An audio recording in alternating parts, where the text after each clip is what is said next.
Hi guys! Magluluto po ako ngayon ng pritong isda.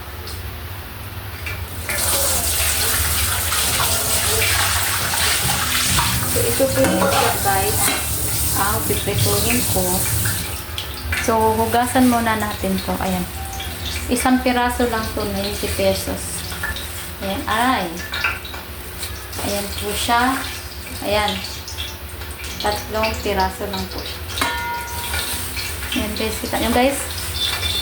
So, ayan po siya. Ay, hindi niya tinanggalan ng ano. Sabi ko, tanggalan niya ng kamo ng ano. Pero okay lang. Ouch! So, lalagyan natin siya ng asin para hindi po siya lumabas yung ano. So, ito yung asin ang gamit namin guys. Fidel Iodized.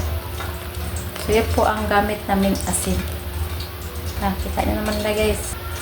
So, imasimasin natin guys para matimplado. Templado na.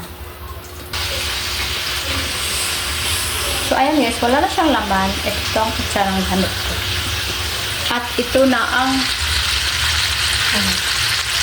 kaya ganyan ang oil niya ay ano siya, use oil na po niya.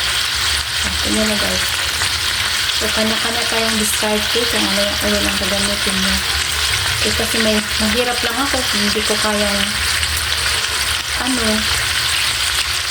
bumili ng oil na mamahalin. So, ayan lang po yung oil lang po yung gamit. Ayan guys. So, at ito naman guys, ang munggo. Ito, munggo to guys, ang laman nito. Munggo. Ayan guys, munggo po yung yes, munggo po yun.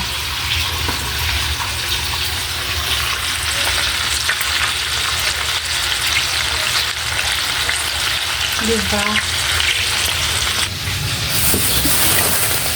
Itlog maalat to guys. Ano yung ulam ko kagabi guys? Itlog maalat. Tapos kanina nag-SNR kami. Ayan. Ayan po siya guys. Nag-SNR kami kanina. Kasama ko yung ka-workmate ko. So ayan po ang isa lang.